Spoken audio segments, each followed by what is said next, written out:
നമ്മൾ പെന്തക്കോസ്ത് പെരുന്നാളിലേക്ക് അടുത്തുകൊണ്ടിരിക്കുകയാണ്.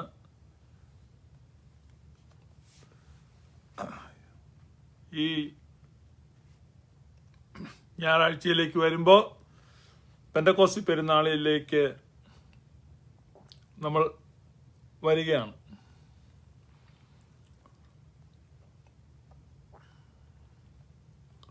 പെന്തക്കോസ്ത് പെരുന്നാൾ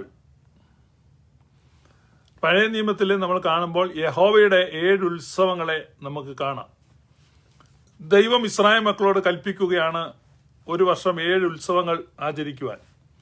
ഒന്നാമത് പെസഹ പെരുന്നാൾ, രണ്ടാമത് പുളിപ്പില്ലാത്ത അപ്പത്തിന്റെ പെരുന്നാൾ, മൂന്നാമതായി പെന്തക്കോസ്ത് പെരുന്നാൾ, പിന്നീട് കാഹള പെരുന്നാൾ, മഹാപാപപരിഹാര പെരുന്നാൾ, കൂടാര പെരുന്നാൾ. ഇങ്ങനെ 7 പെരുന്നാളുകൾ ആഘോഷിക്കുകയാണ്.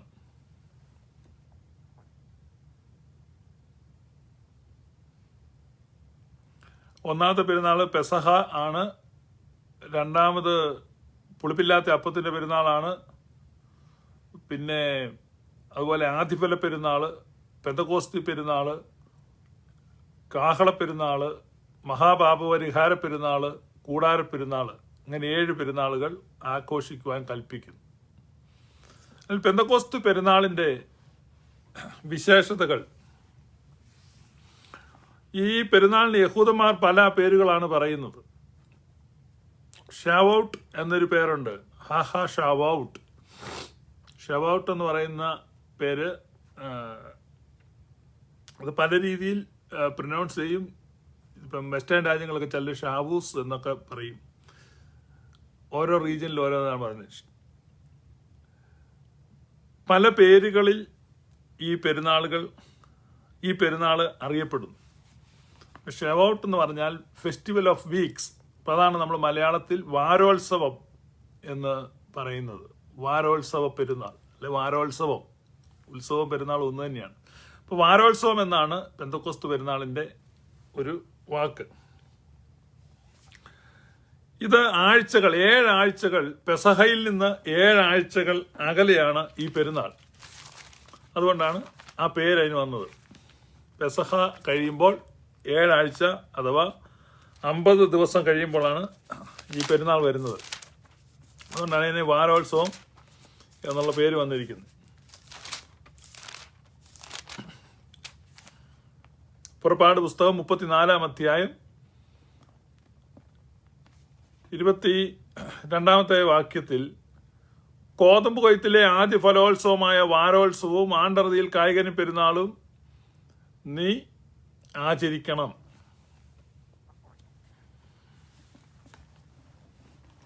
ഇതാണ് ഇസ്രായേലിന് കൊടുത്ത കൽപ്പന. ഈ 7 പെരുന്നാളുകൾ ഇസ്രായേലിന് കൊടുത്തു എങ്കിലും അതിൽ 3 പെരുന്നാളുകൾ നിർബന്ധമായും എല്ലാ ഇസ്രായേലിലും ആഘോഷിക്കേണ്ടതാണ്. 3 പെരുന്നാളുകൾ, അതായത് ആണ്ടിൽ 3 പ്രാവശ്യം ഇസ്രായേൽ പുരുഷന്മാരെല്ലാവരും യഹോവയുടെ സന്നിധിയിൽ എത്തണം. വർഷത്തിൽ 3 പെരുന്നാൾ, അത് മാൻഡറ്റോറി ആയിട്ടുള്ളതാണ്. ആ അതിപ്രധാനമായ 3 പെരുന്നാളാണ് പെസഹ, പെന്തക്കോസ്തി, കൂടാര പെരുന്നാൾ. ഈ 3 പെരുന്നാളിനും എല്ലാ ഇസ്രായേലിലും ദൈവസന്നിധിയിൽ എത്തണമെന്ന് നിർബന്ധമായ കൽപ്പനയാണ്. 3 പെരുന്നാളുകൾ, 3 പ്രാവശ്യം ഇസ്രായേൽ ദൈവസന്നിധിയിൽ എത്തണം. ഇസ്രായേലിന് 3 കൊയ്ത്താണ് ഉള്ളത്. ഈ 3 കൊയ്ത്തുമായിട്ട് ബന്ധപ്പെട്ടാണ് ഈ 3 നിർബന്ധിതമായ പെരുന്നാളുകളുള്ളത്. ഒന്നാമത് ബാർലിയുടെ കൊയ്ത്താണ്, രണ്ടാമതുള്ളത് കോതമ്പിന്റെ കൊയ്ത്ത്, മൂന്നാമതുള്ളത് മുന്തിരിയുടെ കൊയ്ത്ത്. ബാർലിയുടെ കൊയ്ത്തുമായിട്ട് ബന്ധപ്പെട്ടാണ് പെസഹ പെരുന്നാൾ വരുന്നത്. അവിടെയാണ് ഒരു ആദ്യഫല പെരുന്നാൾ നമ്മൾ കാണുന്നത്. ആ ആദ്യഫല പെരുന്നാളിന്റെ അത് ഈസ്റ്റർ സൺഡേ നടക്കുന്ന പെരുന്നാൾ. യെരുശലേം ദേവാലയത്തിലെ ആദ്യഫല പെരുന്നാൾ നടക്കുന്ന സമയത്താണ് മരിച്ചവരുടെ ഇടയിൽ നിന്ന് ആദ്യഫലമായി ക്രിസ്തു ഉയർത്തെഴുന്നേക്കുന്നത്. പിന്നീടുള്ളത് പെന്തക്കോസ്ത് പെരുന്നാളാണ്. അവിടുന്ന് 7 ആഴ്ച കഴിയുമ്പോഴാണ് കോതമ്പിന്റെ കൊയ്ത്ത് വരുന്നത്. ഗോതമ്പിൻ്റെ കൊയ്ത്ത് വരുമ്പോൾ അവിടെ പെന്തക്കോസ്ത് പെരുന്നാൾ നടക്കുന്നു. പിന്നീട് സമ്മർ വരുന്നു. അതിനുശേഷമാണ് പഴങ്ങളുടെ കൊയ്ത്തുണ്ടാകുന്നത്. മുന്തിരി, അത്തി, മാതളം, ഈ പഴങ്ങളൊക്കെ കൊയ്തെടുക്കുന്ന സമയമാണ്. പഴങ്ങളുടെ വിളവെടുപ്പാണ്. ഒലിവ്, മുന്തിരി, അത്തിപ്പഴം, മാതളപ്പഴം ഇതെല്ലാം കളക്ട് ചെയ്യുകയാണ്. ഇതിൻ്റെ ആദ്യഫലവുമായിട്ട് എത്തേണ്ട പെരുന്നാളാണ് കൂടാര പെരുന്നാൾ. അപ്പം അതുകൊണ്ട് നിർബന്ധമായും പങ്കെടുക്കേണ്ട 3 പെരുന്നാളുകൾ, അത് 3ഉം ആദ്യഫല പെരുന്നാളാണ്. നിങ്ങൾ ഈ ആദ്യഫല പെരുന്നാൾ എന്ന വാക്ക് കാണുമ്പോൾ പലപ്പോഴും കൺഫ്യൂഷൻ ഉണ്ടാകും. കാരണം പല സ്ഥലത്തും അത് കാണാം. കാരണം ഈ 3 പെരുന്നാളും ആദ്യഫലം വേണം. ഒന്ന് ഗോതമ്പിൻ്റെ ആദ്യഫലവും, 2 ബാർലിയുടെ ആദ്യഫലവും, പിന്നെ ഒന്നാമത്തെ ബാർലിയുടെ ആദ്യഫലം, രണ്ടാമത്തെ ഗോതമ്പിൻ്റെ ആദ്യഫലം, മൂന്നാമത് മുന്തിരിയുടെ ആദ്യഫലം. ഈ ആദ്യഫലവുമായിട്ട് ദൈവസന്നിധി ചെല്ലുക എന്നുള്ള ഒരു കോൺസെപ്റ്റിലാണ് ഈ 3 പെരുന്നാളുകൾ നിർബന്ധമായും അവിടെ ആചരിക്കണം എന്ന് കൽപ്പിക്കുന്നത്. യഹോവയുടെ സന്നിധിയിലേക്ക് ഇതിൻ്റെ ആദ്യഫലവുമായിട്ട് ദൈവത്തിൻ്റെ സന്നിധിയിലേക്ക് എത്തുക എന്നുള്ള ഒരാശയമാണ് നമ്മളവിടെ കാണുന്നത്. നമ്മൾ സദൃശ്യവാക്യങ്ങളിൽ വായിക്കുമ്പോൾ 3-ാം അധ്യായത്തിൽ നമ്മൾ കാണുന്നുണ്ട് സദൃശ്യവാക്യങ്ങൾ 3-ന്റെ യഹോവയെ നിന്റെ ധനം കൊണ്ടും ആദ്യ ഫലം കൊണ്ടും ബഹുമാനിക്കുകയും. അപ്പം ദൈവത്തെ ബഹുമാനിക്കുന്ന വിവിധ വിധത്തിൽ നമുക്ക് ദൈവത്തെ ബഹുമാനിക്കാം. അതിലുള്ള ഒരു മാർഗമാണ് യഹോവയെ നിന്റെ ധനം കൊണ്ടും നിന്റെ ആദ്യ ഫലങ്ങൾ കൊണ്ടും ബഹുമാനിക്കുകയും. സദൃശ്യവാക്യങ്ങൾ 3:9 യഹോവയെ നിന്റെ ധനം കൊണ്ടും എല്ലാ വിളവിൻ്റെയും ആദ്യ ഫലം കൊണ്ടും ബഹുമാനിക്കാം. അപ്പം ദൈവസന്നിധിയിൽ ഇത് കാഴ്ച അർപ്പിക്കുക. അപ്പം നിശ്ചയമായിട്ടും നിങ്ങൾ നിങ്ങളുടെ ഫസ്റ്റ് ഫ്രൂട്ട്സ്, നിങ്ങളുടെ ഓഫറിങ്സ് അത് പള്ളിയിൽ വേണം കൊണ്ടു കൊടുക്കാൻ. ഈ പള്ളിക്ക് പകരം ഷെഡിൽ കൊണ്ടു കൊടുക്കരുത്. ഏതെങ്കിലും ടെൻ്റ് അടിച്ചിരിക്കുന്നിടത്തൊന്നും കൊണ്ടു കൊടുക്കരുത്. നിങ്ങൾ പള്ളിയിലാണ് ആദ്യഫലം അർപ്പിക്കേണ്ടത്. കാരണം പല ആളുകളും പള്ളിയിൽ പൈസ ഇടുന്നതിൽ വിമുഖതയുള്ളവരാണ്. കാരണം പള്ളിയിലെ ഏകാന്തതയിലും നിശബ്ദതയിലും കാണിക്ക അർപ്പിക്കുക എന്നുള്ളത്. അപ്പം നമ്മൾ എന്ത് ചെയ്യും? ചെറിയൊരു നോട്ട് ഇടും, അല്ല കുറച്ച് ചില്ലറയാണ് ഇടുന്നത്. പക്ഷേ നമ്മൾ പാൻറ്റും കോട്ടും ഇട്ട് നിൽക്കുന്ന ശുശ്രൂഷകന്റെ അടുത്ത് ചെല്ലുകയാണെങ്കിൽ അവിടെ നമ്മൾ വലിയ തുക എഴുതി കൊടുക്കും. എന്താ ഇതിന്റെ വ്യത്യാസം എന്ന് വെച്ചാൽ അവിടെ ചിരിക്കാൻ ആളുണ്ട്, അത് നോക്കാൻ ചെക്ക് എത്രയാണ് നോക്കാൻ ആളുണ്ട്, നമ്മളെ അപ്രീഷിയേറ്റ് ചെയ്യാൻ, പിന്നീട് നമ്മളെപ്പറ്റി വലിയ കാര്യങ്ങൾ പൊക്കം പറയാനൊക്കെ നമുക്ക് ആ ഹ്യൂമൻ അപ്രീസിയേഷനാണ് വേണ്ടത്. നിങ്ങൾക്ക് യെരുശലേം ദൈവാലയത്തിലെ ഭണ്ഡാരത്തിൽ ആളുകൾ പൈസ ഇട്ടുകൊണ്ടിരിക്കുമ്പം ആ ഭണ്ഡാരത്തിന്റെ അടുത്ത് യേശു കർത്താവ് ഇരിപ്പുണ്ടായിരുന്നു. എന്നിട്ട് ഓരോരുത്തരും എത്രയാണ് ഇടുന്നതെന്ന് ഇങ്ങനെ നോക്കിക്കൊണ്ടിരുന്നു. നിങ്ങൾക്ക് മനസ്സിലായോ? ഇവിടെ പാസ്റ്റർമാര് നിങ്ങൾ ഇടുന്ന പൈസ എത്രയാണെന്ന് നോക്കിക്കൊണ്ടിരിക്കും. പക്ഷേ ദൈവാലയ ഭണ്ഡാരത്തിനകത്ത് നിങ്ങൾ പൈസ ഇടുകയാണെങ്കിൽ യേശു കർത്താവ് നോക്കിക്കൊണ്ടിരിക്കും. അതുകൊണ്ട് നിങ്ങൾ എവിടെയാ പൈസ ഇടുന്നെന്ന് നിങ്ങൾ ചിന്തിക്കുക. അതുകൊണ്ട് ഉപദേശിമാരുടെ കൈസഞ്ചിയിൽ കൊണ്ട് പൈസ ഇടാതെ ദൈവത്തിൻ്റെ ആലയത്തിൽ നിങ്ങളുടെ കാണിക്കകളെ അർപ്പിക്കണം. നമ്മളിവിടെ കാണുന്നത് ആണ്ടിൽ 3 പ്രാവശ്യം ദൈവസന്നിധിയിൽ ആദ്യഫലവുമായിട്ട് ചെല്ലണം. ഞാൻ പറഞ്ഞ ഇസ്രായേലിന്റെ കൊയ്ത്തുമായിട്ട് ബന്ധപ്പെട്ട കാര്യങ്ങളാണ് ഈ പറയുന്നത്. ഇസ്രായേലിന്റെ കൊയ്ത്ത് എന്ന് പറഞ്ഞാൽ ഇപ്പൊ ഇവിടെ അമേരിക്കയിൽ സീസൺ ഉണ്ട്. ഒരറ്റത്തിൽ നിന്ന് മറ്റേ അറ്റത്തേക്കാണ് ഈ സമ്മർ വരുന്നത്. അപ്പൊ വിത്തുകൾ നമുക്ക് വാങ്ങുമ്പോൾ അമേരിക്കയുടെ മാപ്പ് കൊടുത്തിട്ട് ഓരോ സ്റ്റേറ്റിനും പല കളർ കൊടുത്തിട്ടുണ്ട്. അപ്പൊ ഈ റീജിയനിലാണെങ്കിൽ ഈ വിത്ത് ഫെബ്രുവരിയിൽ വിതയ്ക്കാം, ഈ റീജിയനിലാണെങ്കിൽ അത് മാർച്ചിൽ, ഈ റീജിയനിലാണെങ്കിൽ ഏപ്രിൽ. കാരണം ഏപ്രിൽ ആകുമ്പോഴേക്കും അവിടെ മണ്ണിന് ചൂട് വരത്തുള്ളൂ. ഒരു പർട്ടിക്കുലർ ടെമ്പറേച്ചർ മണ്ണിന് വന്നെങ്കിൽ മാത്രമേ വിത്ത് മുള പൊട്ടത്തുള്ളൂ. അപ്പം ടെമ്പറേച്ചർ അനുസരിച്ചാണ്. ഇപ്പം ഇസ്രായേലിനെ നോക്കിക്കഴിഞ്ഞാൽ യോർദാൻ താഴ്വരയിൽ ആദ്യം കൊയ്ത്ത് വരും. പക്ഷേ യഹൂദ മലനാട്ടിൽ കൊയ്ത്ത് പറഞ്ഞാൽ ലേറ്റ് ആവും. കാരണം തണുപ്പ് അവിടുന്ന് വിട്ടുമാറണം. അപ്പം തണുപ്പ് മാറുന്നതനുസരിച്ചാണ് കൊയ്ത്ത് വരുന്നത്. റീജിയൻ ടു റീജിയൻ വ്യത്യാസമുണ്ട്. ഇത് 3 പ്രാവശ്യം ഒരു വർഷം പെരുന്നാളുണ്ട്. നമ്മൾ കൂടാര പെരുന്നാളിനെ പറ്റി ഇപ്പോൾ ചിന്തിക്കുന്നില്ല, നമ്മൾ പെന്തക്കോസ്ത് പെരുന്നാളിനെ പറ്റിയാണ് ചിന്തിക്കുന്നത്. അപ്പോൾ ഒന്നാമത് ഇത് വാരോത്സവം എന്നാണ് അറിയപ്പെടുന്നത്, വാരോത്സവം. രണ്ടാമത് ഹഹ ബിഖുറീം, ബിഖുറീമാണ്. ഇത്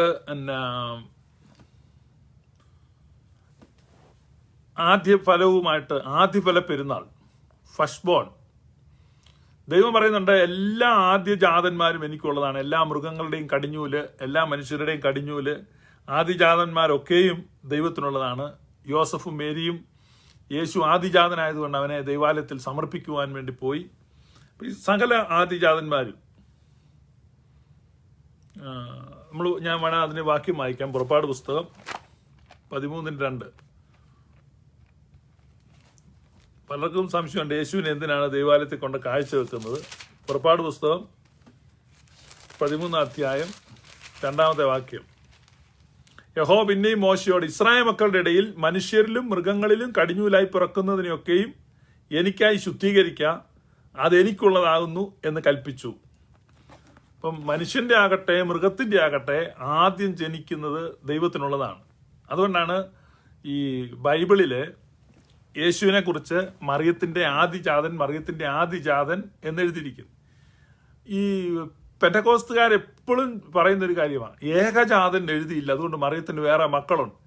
കാരണം ഇവർക്കിത് മനസ്സിലാകുന്നില്ല, ഇത് ദൈവശാസ്ത്രപരമായിട്ടാണ് എഴുതുന്നത്. ആദിജാതൻ എന്ന് എഴുതുന്നത് ഹി ബിലോങ്സ് ടു ഗോഡ്, അവൻ ദൈവത്തിനുള്ളതാണ് എന്നുള്ളൊരർത്ഥത്തിലാണ് ആദിജാതൻ എന്ന് എഴുതുന്നത്. കാരണം ആദിജാതൻ ദൈവത്തിനുള്ളതാണ്. അപ്പം ഫസ്റ്റ് ആൻഡ് ബെസ്റ്റ് എന്നുള്ളതാണ് ആ കോൺസെപ്റ്റ്. അപ്പം നമ്മളും ദൈവത്തിന് കൊടുക്കുമ്പം ഏറ്റവും മികച്ചത്, ആദ്യത്തേത് ദൈവത്തിന് കൊടുക്കണം. അതുകൊണ്ടാണ് ഈ ആദ്യഫല പെരുന്നാൾ. പണ്ടൊക്കെ ഈ നെല്ലൊക്കെ കൊയ്യുന്ന സമയത്ത് നമ്മൾ ആദ്യം കൊയ്യുന്നത് കെട്ടിവെക്കും, പള്ളിക്കറ്റ എന്ന് പറഞ്ഞ്, പള്ളിക്കാണത് കൊടുക്കുന്നത്. കാരണം നമ്മുടെ ഫസ്റ്റ് ഫ്രൂട്ട്, ബെസ്റ്റ് ഫ്രൂട്ട്, അതാണ് ദൈവത്തിന് കൊടുക്കേണ്ടത്, ഏറ്റവും ബെസ്റ്റ്. നിങ്ങളുടെ സമയത്തിൻ്റെ ആണെങ്കിലും നിങ്ങളുടെ എല്ലാത്തിൻ്റെയും ബെസ്റ്റ് പോർഷൻ വേണം ദൈവത്തിന് കൊടുക്കുവാൻ. പക്ഷെ പല ആളുകളും ഇന്ന് വേസ്റ്റ് പോർഷനാണ്. പണ്ടൊരാൾക്കൊരു കീറിയ നോട്ടുണ്ടായിരുന്നു, പലയിടത്തും കൊടുത്ത് ചിലവായില്ല. അവസാനം ഭിക്ഷക്കാരന് കൊടുത്തപ്പോൾ ഭിക്ഷക്കാരൻ പറഞ്ഞു എനിക്ക് വേണ്ടെന്ന് പറഞ്ഞു, കാരണം ഇത് കീറി പറഞ്ഞ നോട്ടാണ്. അപ്പോൾ പറഞ്ഞു എന്നാൽ അവിടെ വെച്ചാൽ നമുക്ക് ഞായറാഴ്ച പള്ളിയിലിടാം എന്ന് പറഞ്ഞൊരു കഥ കേട്ടിട്ടുണ്ട്. പലപ്പോഴും നമ്മൾ അങ്ങനെയാണ്, ഏറ്റവും ബെസ്റ്റാണ് ദൈവത്തിന് കൊടുക്കേണ്ടത്. മൂന്നാമത്തെ ഒരു പേരുണ്ട് ഈ പെരുന്നാളിന് തന്നെ, കൊയ്ത്തുത്സവം. കൊയ്ത്തുമായിട്ട് ബന്ധപ്പെട്ട് ഉള്ളത് കൊണ്ടാണ് ഇതിനെ കൊയ്ത്തുത്സവം എന്ന് വിളിക്കുന്നത്. പല പേരുകളിലാണ് ഇത് അറിയപ്പെടുന്നത്. പിന്നെ ഈ പെരുന്നാൾ ബന്ധപ്പെട്ടിരിക്കുന്നത് ന്യായപ്രമാണം നൽകിയതുമായിട്ട് ബന്ധപ്പെട്ടാണ് ഇതിരിക്കുന്നത്. 50-ാം ദിവസം പെന്തക്കോസ്ത് 50 എന്നുള്ളതാണ്. ഇപ്പൊ പെസഹയിൽ നിന്ന് 50 ദിവസം കഴിയുമ്പോഴാണ് ഈ പെന്തക്കോസ്ത് വരുന്നത്. ഇസ്രായേൽ മക്കൾ മിസ്രയീമിൽ നിന്ന് പുറപ്പെട്ട് 50-ാമത്തെ ദിവസം, അതായത് ഇസ്രായേൽ മക്കൾ മിസ്രയീമിൽ നിന്ന് പുറപ്പെട്ട് 10-ാം ദിവസം മോശ പർവ്വതത്തിന്റെ മുകളിൽ കയറി 40 ദിവസം പർവ്വതത്തിൽ സ്പെൻഡ് ചെയ്ത് 50-ാം ദിവസം നിയമവുമായിട്ട് പ്രമാണവുമായിട്ട് ഇറങ്ങി വന്നു. ആണ് പ്രമാണം കിട്ടിയ, ന്യായപ്രമാണം കിട്ടിയ ദിവസം പെന്തക്കോസ്ത്. പെന്തക്കോസ്ത് പെരുന്നാളിന് ആണ് ന്യായപ്രമാണം കിട്ടുന്നത്. ഇവിടെ പുതിയ നിയമത്തിലേക്ക് വരുമ്പോൾ അതും ഒരു പെന്തക്കോസ്ത് പെരുന്നാൾ തന്നെയാണ്. പെന്തക്കോസ്ത് പെരുന്നാളിനാണ് ജീവിപ്പിക്കുന്ന പ്രമാണവുമായി പരിശുദ്ധ റൂഹ സംസാരിക്കുകയാണ്.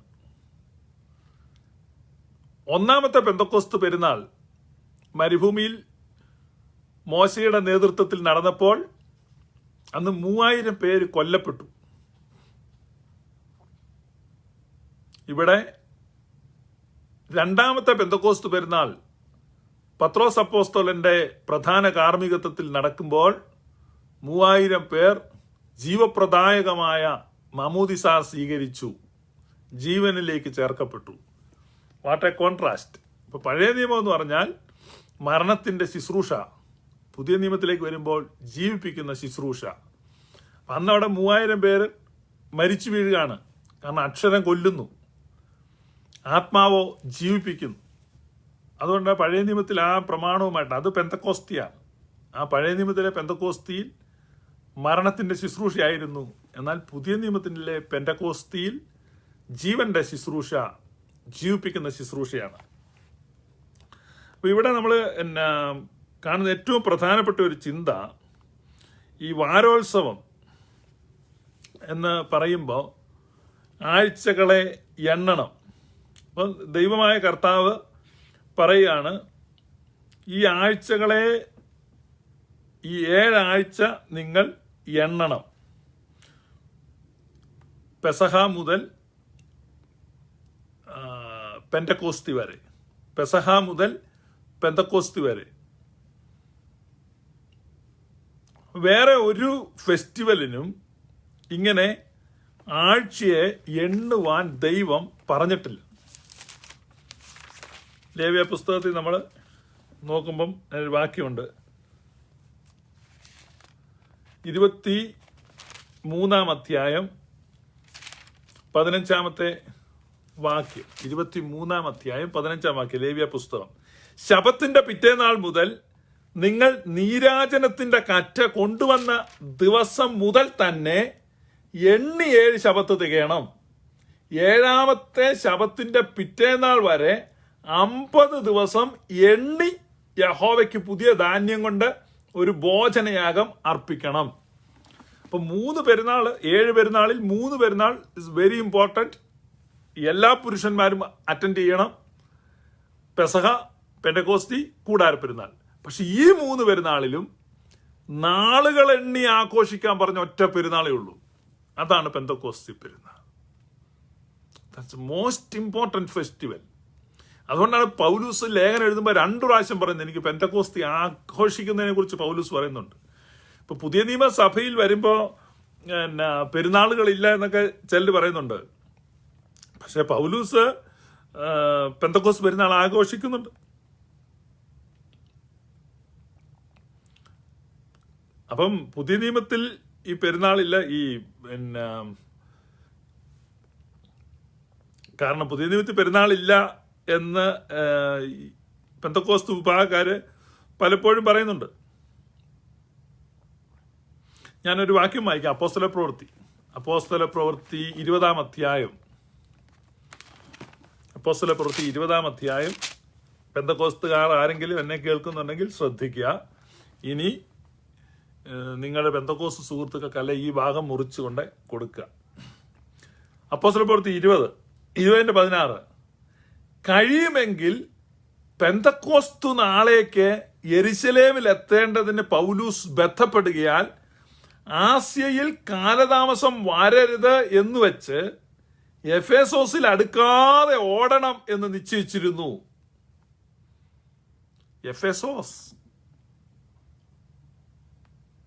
എഫേസോസ് വലിയൊരു ചർച്ചുള്ള സ്ഥലമാണ്. 30,000-ന് മുകളിൽ അംഗങ്ങളുള്ള സഭയാണ് എഫേസോസിലെ സഭ. Such an important church congregation ആണ് അവിടെ. അപ്പൊ അത്രയും പ്രധാനപ്പെട്ട ആ സഭയാണ് എഫേസോസിൽ ഇറങ്ങി കഴിഞ്ഞാൽ പിന്നെ പൗലൂസിന് ഒരുപാട് പരിചയക്കാരുണ്ട്. സെൽഫി എടുക്കുന്നു, ഗ്രൂപ്പ് ഫോട്ടോ എടുക്കുന്നു, ലേറ്റ് ആവും. പൗലൂസിന്റെ ലക്ഷ്യം, പൗലൂസിന്റെ ആഗ്രഹം പെന്തക്കോസ്തു പെരുന്നാള് എവിടെ കൂടണം? യെരുശലേമിൽ കൂടണം. ഇന്ന് പെന്തക്കോസ്തു പെരുന്നാൾ ആഘോഷിക്കുന്ന സഭ ഏതാണ്? അത് ഓർത്തഡോക്സ് സഭയാണ്. അപ്പൊ അതുകൊണ്ട് ആ സഭ ഇന്ന് പൗലൂസ് വരികയാണെങ്കിൽ എങ്ങോട്ടായിരിക്കും പോകുന്നത്? കാരണം ഈ പെന്തക്കോസ്തു പെരുന്നാളിലേക്ക് എവിടെ എത്തണം? കഴിയുമെങ്കിൽ പെന്തക്കോസ്തു നാളേക്ക് യെരുശലേമിൽ എത്തേണ്ടതിന് പൗലൂസ് ബന്ധപ്പെടുകയാണ്. കഴിയുമെങ്കിൽ പെന്തക്കോസ്തു നാളാകുമ്പോഴേക്കും യെരുശലേമിൽ എത്തണം. കാരണം ഈ പെരുന്നാൾ കൂടണം. അതാണ് പൗലൂസിന്റെ ആഗ്രഹം.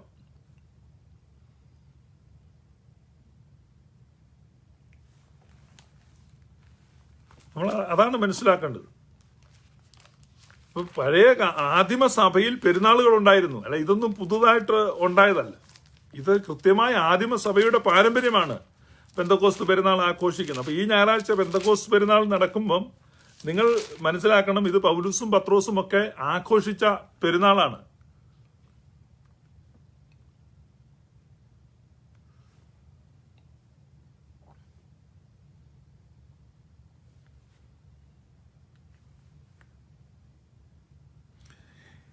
ഇനി മറ്റൊരു വർഷം പൗലൂസ് എഴുതുകയാണ്. 1 കൊരിന്ത്യർ 16-8 വാക്യം.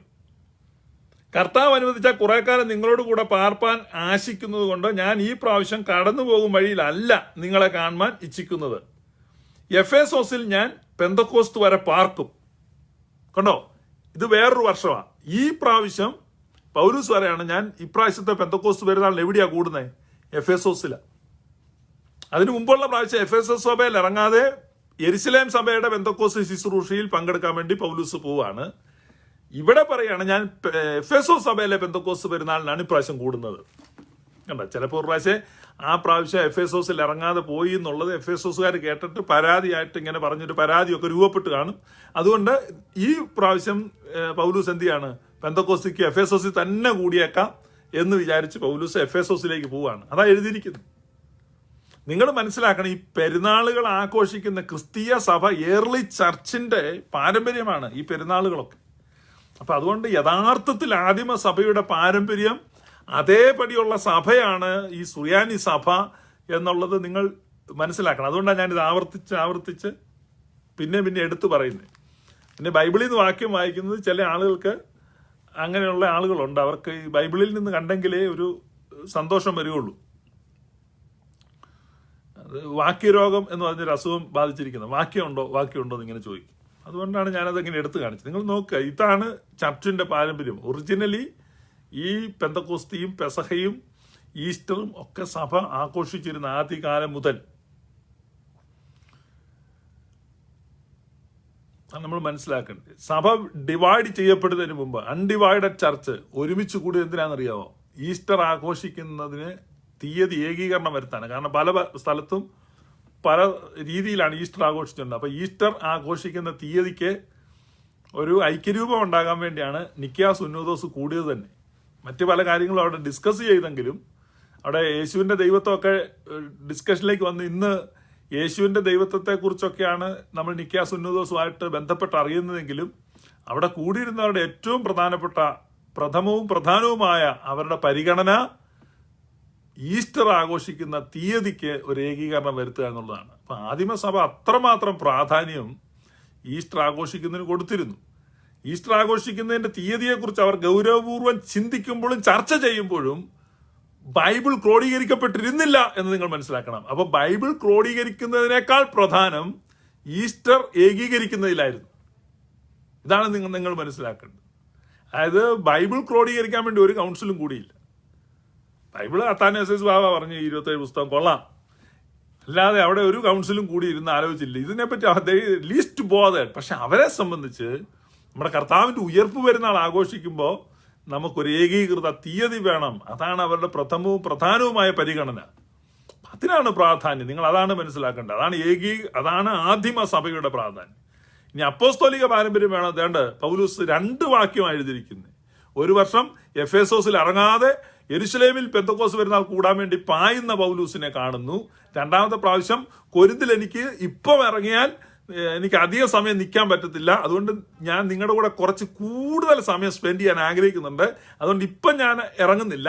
തിരിച്ചു വരുന്ന വഴി ഞാനിപ്പോൾ എന്ത് ചെയ്യാണ്, പെന്തക്കോസ്ത് വരെ എഫേസോസിൽ പോവാണ്. പെന്തക്കോസ്ത് പെരുന്നാൾ ഈ വർഷം എഫേസോസുകാരുടെ കൂടെയാണ്. തിരിച്ചു വരുമ്പോൾ ഞാൻ എവിടെ? കൊരിന്തിൽ ഇറങ്ങാം. ഇതാണ് പൗലൂസ് എഴുതിയിരിക്കുന്നത്. ഓരോ വർഷവും പെന്തക്കോസ്ത് പെരുന്നാൾ എങ്ങനെ ആഘോഷിക്കണമെന്നാണ് ദൈവം പറഞ്ഞത്? എണ്ണി ആഘോഷിക്കണം. അപ്പൊ എണ്ണി ആഘോഷിക്കണം എന്ന് പറഞ്ഞ ഒറ്റ പെരുന്നാളേ ഉള്ളൂ. നാളുകൾ എണ്ണിക്കാത്തിരിക്കുന്നു, ദിവസങ്ങൾ എണ്ണിക്കാത്തിരിക്കുന്നു, ആഴ്ചകൾ എണ്ണിക്കാത്തിരിക്കുന്നു. 2 വാക്യം അവിടെ പറയുന്നത്. ആദ്യം പറയാണ് നിങ്ങൾ ആഴ്ചകൾ എണ്ണണം. 7 ആഴ്ച എണ്ണി പെന്തക്കോസ്ത് ആഘോഷിക്കണം എന്ന് പറഞ്ഞിട്ട് തൊട്ടടുത്ത വാക്യത്തിൽ പറയാം അല്ലല്ല, ദിവസങ്ങൾ എണ്ണണം. ആഴ്ച എണ്ണിയാൽ പോരാ, ദിവസങ്ങൾ എണ്ണണം. ഇങ്ങനെ ദൈവം പറഞ്ഞാൽ യഹൂദൻ എങ്ങനെ എണ്ണിക്കാണും? മണിക്കൂറുകൾ എണ്ണിക്കാണും. അപ്പൊ അങ്ങനെ എണ്ണി എണ്ണി കാത്തിരുന്ന് ആഘോഷിച്ച ഒറ്റ പെരുന്നാളേ ഉള്ളൂ. അതാണ് പെന്തക്കോസ്ത് പെരുന്നാൾ. നാളുകൾ എണ്ണി ആഘോഷിക്കുക എന്ന് പറഞ്ഞാൽ അത്രമാത്രം ആവലോടെ, അത്രമാത്രം ആഗ്രഹത്തോടെ, അത്ര ഈഗറായിട്ട് വെയിറ്റ് ചെയ്യാണ്. ആ പെന്തക്കോസ്ത് പെരുന്നാൾ ഒന്ന് വന്നിരുന്നെങ്കിൽ എന്ന് മാത്രം കാത്തിരിക്കുന്ന, അത്രമാത്രം എണ്ണി ഞാൻ നാളുകൾ എണ്ണി. ഇപ്പം പപ്പ ഗൾഫിൽ നിന്ന് വരുന്ന ദിവസം പിള്ളേർ ചിലപ്പോൾ എണ്ണിയിരിക്കും കൗണ്ട് ഡൗൺ. വേറെ ഒരു പെരുന്നാളിനും ദൈവം കൗണ്ട് ഡൗൺ വെച്ചില്ല. അപ്പൊ കൗണ്ട് ഡൗൺ വെച്ച ഒരേ ഒരു പെരുന്നാളാണ് പെന്തക്കോസ്ത് പെരുന്നാൾ. അപ്പൊ കൗണ്ട് ഡൗൺ വെച്ച് യഹൂദൻ കാത്തിരുന്ന് ആഘോഷിച്ച പെരുന്നാൾ സാക്ഷാത്തായി ഫുൾഫില്ലായി വന്നിരിക്കുകയാണ് പരിശുദ്ധ റൂഹായുടെ ആഗമനത്തിനായി. ഇപ്പോൾ പരിശുദ്ധ റൂഹായുടെ ശക്തി പുതുക്കലിനായി നമ്മൾ കാത്തിരിക്കുകയാണ്. കാത്തിരിക്കുന്നവർക്ക് എന്ത് സംഭവിക്കുമെന്നാണ് യെശയ്യാ പ്രവാചകൻ പറയുന്നത്? കാത്തിരിക്കുന്നവർ ശക്തിയെ പുതുക്കും. കാത്തിരിക്കുന്നവർ ശക്തിയെ പുതുക്കും. അവർ കഴുകന്മാരെ പോലെ ചിറകടിച്ചുയരും. അവർ ക്ഷീണിച്ചു പോകാതെ ഓടും, തളർന്നു പോകാതെ നടക്കും. യൗവനക്കാർ ഇടറി വീഴും, തളർന്നു പോകും. ബാല്യക്കാർ ക്ഷീണിച്ചു പോകും. പക്ഷേ യഹോവയെ കാത്തിരിക്കുന്നവർ ശക്തിയെ പുതുക്കും. ആ കാത്തിരിപ്പ് ഏതാണ്? പെന്തക്കോസ്ത് പെരുന്നാളിന് വേണ്ടിയുള്ള കാത്തിരിപ്പാണ്. വേറെ ഒന്നിനും കാത്തിരിക്കാൻ കർത്താവ് കൽപ്പിച്ചില്ല. അപ്പൊ പഴയ നിയമത്തിൽ പറയാണ്, നീ കാത്തിരിക്കണം, എണ്ണി എണ്ണി കാത്തിരിക്കണം, കൗണ്ട് ചെയ്യണം, 7 ആഴ്ച കൗണ്ട് ചെയ്യണം, 50 ദിവസം കൗണ്ട് ചെയ്യണം. കൗണ്ട് ചെയ്ത് ഈ പെരുന്നാൾ നീ ആഘോഷിക്കണം എന്ന് പറഞ്ഞു. പെന്തക്കോസ്ത് പെരുന്നാൾ ഞാൻ ഒരിക്കൽ കൂടെ ലേറ്റ് ആയിട്ട് ജോയിൻ ചെയ്ത കുറെ പേരെ കാണുന്നു. ലേവ്യ പുസ്തകം 23-ാം അധ്യായം 15-ാമത്തെ വാക്യം, ശബത്തിന്റെ പിറ്റേന്നാൾ മുതൽ നിങ്ങൾ നീരാജനത്തിന്റെ കറ്റ കൊണ്ടുവന്ന ദിവസം മുതൽ തന്നെ എണ്ണി 7 ശബത്ത് തികയണം. 7 ആഴ്ചയാണ്, 7 ശബത്ത് തികയണം. 7-ാമത്തെ ശബത്തിന്റെ പിറ്റേന്നാൾ 50 ദിവസം എണ്ണി യഹോവയ്ക്ക് പുതിയ ധാന്യം കൊണ്ട് ഒരു ഭോജനയാഗം അർപ്പിക്കണം. എണ്ണി കാത്തിരിക്കണം. യേശു കർത്താവ് ശിഷ്യന്മാരെ വിട്ട് പോകുമ്പോൾ പറഞ്ഞ എന്താണ്? നിങ്ങൾ ഉയരത്തിൽ നിന്നുള്ള ശക്തി ധരിക്കുവോളം നഗരത്തിൽ കാത്തിരിപ്പീൻ, എണ്ണി എണ്ണി കാത്തിരിപ്പീൻ. അപ്പം ശിഷ്യന്മാർക്കറിയാം എത്ര ദിവസം എണ്ണണമെന്ന്. കാരണം 50 ദിവസം എണ്ണണമെന്നാണ് ന്യായപ്രമാണം പറയുന്നത്. 40 ദിവസം എണ്ണിക്കഴിഞ്ഞപ്പോഴാണ് കർത്താവ് പറഞ്ഞത് കണ്ടിന്യൂ വെയിറ്റിംഗ്. നിങ്ങൾ നമ്മുടെ ഈ കൗണ്ടിങ് എന്ത് ചെയ്യുക? നിങ്ങൾ തുടരുക. 40 എണ്ണി കഴിഞ്ഞപ്പോൾ കർത്താവ് അവരെ വിട്ടുപിരിയാണ്. അപ്പം പിന്നെ 10 ദിവസവും കൂടെയാണ് എണ്ണേണ്ടത് ന്യായപ്രമാണം അനുസരിച്ച്. ആ 10 ദിവസവും കൂടി എണ്ണുമ്പോൾ പരിശുദ്ധ റൂഹ അവരുടെ മേൽ വരുന്നതായിട്ട് നമ്മൾ കാണും. പരിശുദ്ധ റൂഹയുടെ ശക്തിയെ അവർ ധരിക്കുന്നതായിട്ട് നമ്മൾ കാണുന്നു.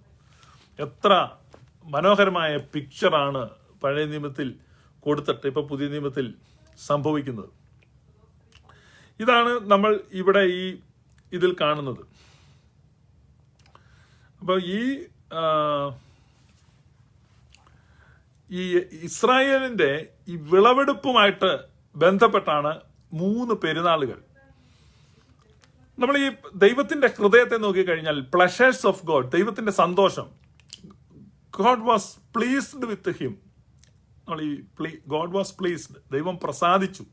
അപ്പൊ പ്ലീസ് എന്ന ആ വാക്കുമായിട്ട് ബന്ധപ്പെട്ട പ്ലഷർ, അതായത് സന്തോഷം, സംപ്രീതനായി എന്നൊക്കെ പറഞ്ഞു. അപ്പൊ ദൈവത്തിന്റെ പ്രമോദം മനുഷ്യപുത്രന്മാരിലാണ്. അപ്പൊ ഒരു വർഷം 7 സെലിബ്രേഷനാണ് ദൈവം കൊടുത്തത്. നിങ്ങൾ ഓർത്ത് 7 ഉത്സവം.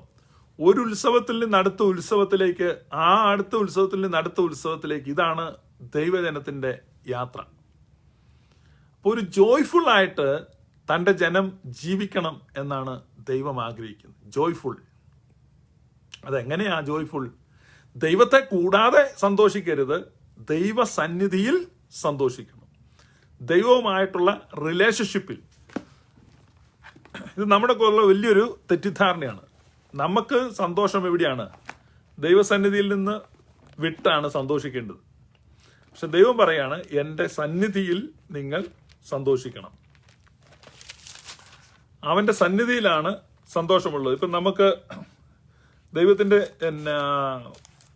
സന്നിധിയിൽ, യഹോവയുടെ സന്നിധിയിലാണ് സന്തോഷ പരിപൂർണം. നമ്മൾ സങ്കീർത്തനം 16 അവസാന വാക്യത്തിൽ നമ്മൾ വായിക്കുന്നുണ്ട്, നിന്റെ സന്നിധിയിൽ സന്തോഷ പരിപൂർണതയും നിന്റെ വലതുഭാഗത്ത് എന്നും പ്രമോദങ്ങളുമുണ്ട്.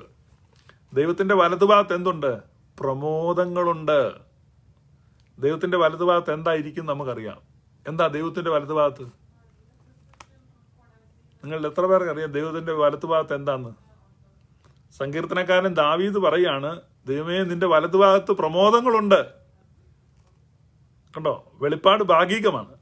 നമ്മൾ പുതിയ നിയമത്തിൽ പൂർണ്ണ വെളിപ്പാട് കിട്ടിയ നമുക്കറിയാം ദൈവത്തിന്റെ വലതുഭാഗത്ത് പുത്രൻ തമ്പുരാൻ ഇരിക്കുകയാണ്. അപ്പൊ നമ്മുടെ പ്രമോദം ക്രിസ്തുവിലാണ്. കർത്താവ് നമ്മുടെ പ്രമോദമാണ്, മനുഷ്യ മക്കളുടെ പ്രമോദം. അപ്പം കാരണം there is a man, ഒരു മനുഷ്യൻ തൃത്വത്തിൽ ഇരിക്കുന്നു. അതാണ് നമ്മുടെ the reason of our joy, നമ്മുടെ സന്തോഷത്തിന്റെ കാരണം. ദൈവത്തിന്റെ വലതുഭാഗത്തുള്ള സന്തോഷ പരിപൂർണത കർത്താവ് അവിടെ ഇരിക്കുന്നു. അപ്പൊ ദാവീദ് ജിജിയെ പറയാം, കറക്റ്റ്, പ്രമോദങ്ങളാണ്. നമ്മുടെ പ്രമോദം ദൈവത്തിന്റെ വലതുഭാഗത്താണ് പ്രമോദം. ദാവീദ് പറയാണ്. പക്ഷെ ദാവീദിന് അന്ന് ആത്മാവിൽ അത് എഴുതിയെങ്കിലും പൂർണ്ണ വെളിപ്പാട് കിട്ടിയില്ല, എന്താണ് ഈ പ്രമോദത്തിന്റെ കാരണം. പക്ഷെ ദാവീദിന് മനസ്സിലായി ദൈവത്തിന്റെ വലതുഭാഗത്ത് പ്രമോദമുണ്ടെന്ന്. പക്ഷെ ഇന്ന് നമുക്കറിയാം ദൈവത്തിന്റെ വലതുഭാഗത്ത് ഒരു മനുഷ്യൻ ഇരിപ്പുണ്ട്, മറിയത്തിന്റെ മകനായ യേശു, മറിയത്തിന്റെ ആദ്യജാതനായ യേശു. നമ്മളെപ്പോലെ ജഡരക്തങ്ങളുള്ള യേശു. മക്കൾ ജഡരക്തങ്ങളോട് കൂടിയവർ ആകൊണ്ട് അവരെ പോലെ ജഡരക്തങ്ങളോട് കൂടിയവനായ ആ യേശു കർത്താവ് മരണത്തെ പരാജയപ്പെടുത്തി ജീവപര്യന്തം മരണഭീതിക്ക് അടിമകളായിരുന്നവരെ വിടുവിച്ചിട്ട് മരണത്തെ മശിഹ ചവിട്ടിക്കൊന്നിട്ട് ഇപ്പോൾ ദൈവത്തിന്റെ വലതുഭാഗത്തിരിക്കുകയാണ്. That's the reason of our joy. അതാണ് നമ്മുടെ സന്തോഷത്തിന്റെ കാരണം, നമ്മുടെ പ്രമോദത്തിന്റെ കാരണം. അവൻ ദൈവത്തിന്റെ വലതുഭാഗത്തിരിക്കും. അവൻ ദൈവത്തിന്റെ വലതുഭാഗത്തിരിക്കുന്നു. നമുക്ക് വളരെ സന്തോഷിക്കാൻ കാരണമുണ്ട്. നമ്മൾ സന്തോഷിക്കുന്നത്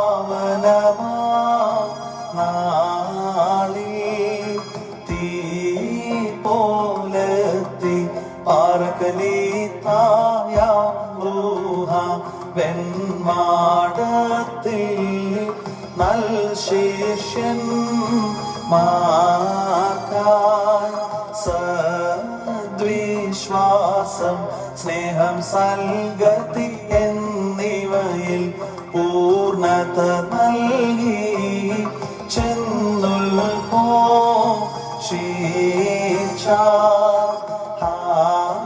ഹല്ലേലൂയ. നേർവഴി വിട്ടൊരു ജാതികളെ ശീലിപ്പിച്ചു സത്യത്തിൻ മാർഗം മറന്നോ. ശ്ലീഹന്മാരെ വിശ്വാസത്തിൻ ശില്പികളെ നിർമ്മല സഭയെ നിർമ്മിതി ചെയ്തോരേ ആനന്ദിപ്പിൻ ജീവദറൂഹായ വീഞ്ഞിൽ ഇരുളാണ്ടോഹൻ വെളിവായ്ത്തീ നീടാ പാരമോന്നതമാം ഏകമതാം സാരാംശത്തിൽ പൊരുളൊന്നായി ന്യൂമാമൂ നാകും ഹല്ലേലൂയ. താതാത്മജറൂഹായാകും തൃത്വത്തെയുൾ ഘോഷിച്ചോ വീടിൻ.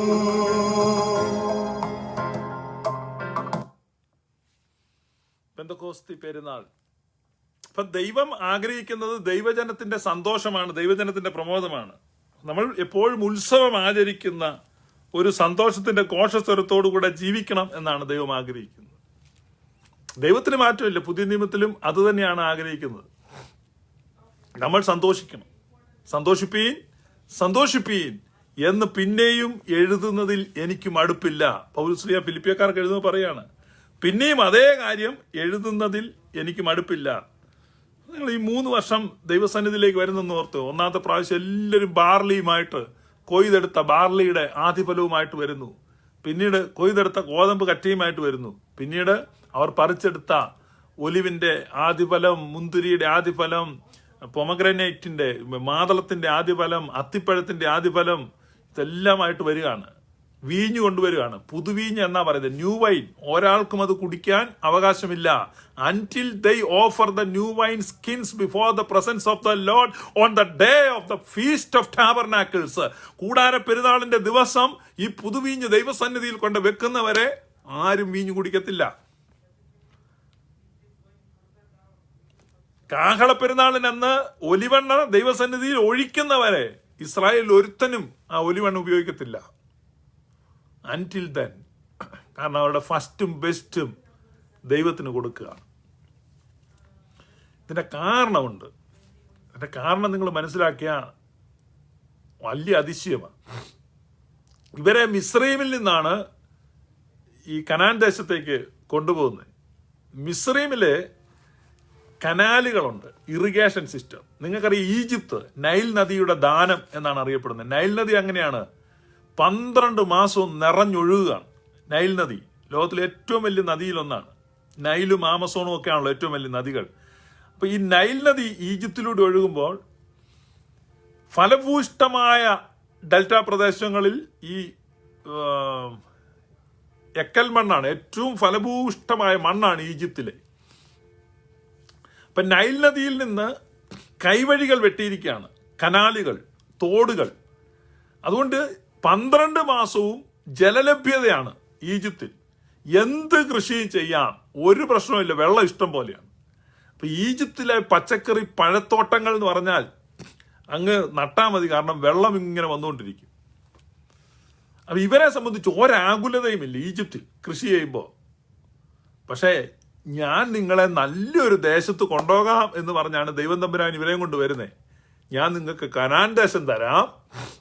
നമ്മൾ വിചാരിക്കുന്നത് കനാൻ ദേശം എന്ന് പറഞ്ഞാൽ ഏതാണ്ട് വലിയൊരു സംഗതിയാണ്. അങ്ങനെയൊന്നും അല്ല. കനാൻ ദേശത്തിൽ തോടില്ല, നദിയില്ല, വെള്ളമില്ല, മഴയെ മാത്രം ആശ്രയിച്ചാണ് കൃഷി. ഇതാണ് കനാന്റെ അവിടെ ചെന്ന് കഴിയുമ്പോൾ. ഇപ്പൊ ടോട്ടൽ ഡിപ്പെൻഡൻസിയാണ് ദൈവത്തിൽ, ടോട്ടൽ ഡിപ്പെൻഡൻസി. ഇവിടെ വന്നു കഴിഞ്ഞപ്പോഴേക്കും അപ്പം ദൈവം പറയാണ്, നോ നിങ്ങൾ പേടിക്കണ്ട. മിസ്രൈമിൽ നിങ്ങൾക്ക് നൈൽ ഉണ്ടായിരുന്നു, സമൃദ്ധമായി നിറഞ്ഞൊഴുകുന്ന നൈൽ 12 മാസവും ഉണ്ടായിരുന്നു. നിങ്ങൾക്ക് അവിടെ കൈവഴികൾ ഉണ്ടായിരുന്നു, ഇറിഗേഷൻ സിസ്റ്റം ഉണ്ടായിരുന്നു. സുഖമായിട്ട് ഒരു പീസ് ഓഫ് മൈൻഡോടെ നിങ്ങൾക്ക് കിടക്കാമായിരുന്നു. പക്ഷേ അതിനേക്കാൾ പീസ് ഞാൻ നിങ്ങൾക്ക് ഗ്യാരണ്ടി ചെയ്യുന്നു. ഇതാണ് യേശുക്രിസ്തു പറയുന്നത്, എന്റെ സമാധാനം ഞാൻ നിങ്ങൾക്ക് തന്നേച്ചു പോകുന്നു. അത് ലോകം നൽകുന്ന സമാധാനം പോലെയല്ല. ലോകം നൽകുന്ന സമാധാനം സെക്യൂരിറ്റി ബോണ്ടിന്റെ സമാധാനമാണ്. പക്ഷെ ഞാൻ നൽകുന്നത് ഡിവൈൻ പീസ്, എന്റെ സമാധാനം ഞാൻ നിങ്ങൾക്ക് തന്നേച്ചു പോകുന്നു. അപ്പൊ ഇതിലേക്കാണ് ദൈവം തന്റെ ജനത്തെ കൊണ്ടുപോകുന്നത്. കാരണം തന്റെ ജനം തന്നിൽ ആശ്രയിക്കണം. അപ്പൊ ഒരു നദി ഉണ്ടെങ്കിൽ ഒരിക്കലും ഇവൻ തന്നിൽ ആശ്രയിക്കത്തില്ല.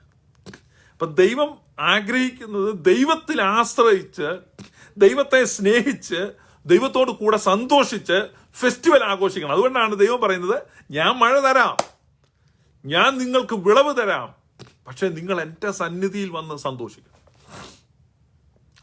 ഇതാണ് ഈ സ്റ്റോറി. യേശു പറഞ്ഞൊരു സ്റ്റോറി ഉണ്ടല്ലോ, പ്രോഡിഗൽ സൺ. അതായത് ഇവൻ പറയാണ്, എനിക്ക് എൻ്റെ വസ്തുവിൻ്റെ പങ്കൊക്കെ തരണം, എനിക്ക് എൻ്റെ കൂട്ടുകാരുമായിട്ടൊക്കെ സന്തോഷിക്കണം, പക്ഷെ അപ്പൻ്റെ സന്നിധിയിൽ നോ. അവൻ അപ്പൻ്റെ ദൂരദേശത്തേക്ക് അവൻ പോയി. അപ്പൊ അവന് സന്തോഷിക്കാൻ അവന്റെ കൂട്ടുകാർ വേശ്യമാരുമായിട്ട് മദ്യശാലകളിൽ അവൻ നൃത്തം ചെയ്തു, ചൂതാട്ട കേന്ദ്രങ്ങളിൽ അവൻ പണം ചെലവാക്കി, അവൻ സകലതും നഷ്ടപ്പെടുത്തി. അവസാനം ഇപ്പോൾ അവൻ ടൈം സ്പെൻഡ് ചെയ്യുന്നത് പന്നികളുമായിട്ടാണ്. പന്നികളുമായിട്ട് സ്പെൻഡ് ചെയ്യുമ്പോഴും അവൻ അപ്പനുമായിട്ട് ടൈം സ്പെൻഡ് ചെയ്യാൻ പറ്റുന്നില്ല. അപ്പന്റെ ഹൃദയം വേദനിക്കുകയാണ്. വേറൊരുത്തൻ വീട്ടിൽ നിൽപ്പുണ്ട്. അവൻ വന്നിട്ട് പറയാണ്, എൻ്റെ അപ്പാ, ഇത്ര നാളായിട്ട് ഞാൻ നിന്നെ സേവിക്കുന്നു, പക്ഷേ എനിക്കെന്റെ ചങ്ങാതിമാരുമായിട്ട് ആനന്ദിക്കേണ്ടതിന് നീ എനിക്കൊരു ആട്ടിൻകുട്ടിയെ തന്നിട്ടില്ലല്ലോ. അപ്പൊ അവനും സന്തോഷം ആരുടെ കൂടെയാ? അവൻ പോയില്ല, പക്ഷെ അവനും ആഗ്രഹം തൻ്റെ ചങ്ങാതിമാരുമായിട്ട് സന്തോഷിക്കണമെന്ന്. ഈ 2 മക്കൾക്കും അപ്പൻ്റെ കൂടെ സന്തോഷിക്കണ്ട. എന്നാൽ ദൈവം ആഗ്രഹിക്കുന്നത് നിങ്ങൾ എൻ്റെ സന്നിധിയിൽ വന്ന് എൻ്റെ കൂടെ സന്തോഷിപ്പി. ഇതിനാണ് ഇസ്രായേലിലെ പുരുഷന്മാരെല്ലാം ആണ്ടിൽ 3 പ്രാവശ്യം എൻ്റെ മുമ്പിൽ വരണം. പുതുവീഞ്ഞിൻ്റെ പെരുന്നാളുണ്ട്, ന്യൂ വൈനുമായിട്ട് വന്ന് നിങ്ങൾ പുതുവീഞ്ഞ് കുടിക്കുക, എൻ്റെ സന്നിധിയിൽ സന്തോഷിക്കുക. ദൈവം വിളിക്കുകയാണ്, എൻ്റെ സന്നിധിയിൽ വന്ന് സന്തോഷിപ്പി.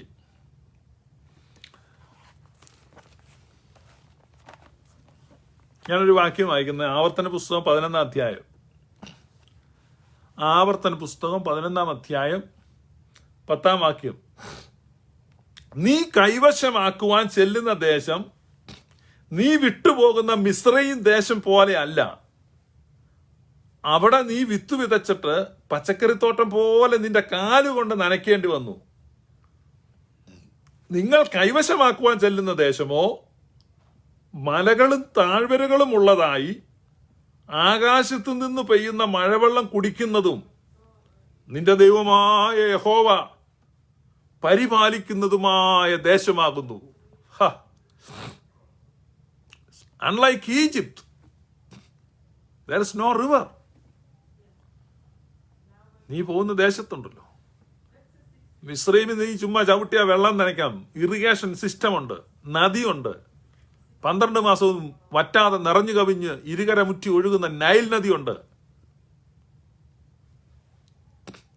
നീ പോകുന്ന ദേശത്ത് അങ്ങനെ ഒരെണ്ണമില്ല, മുഴുവൻ മലയാ.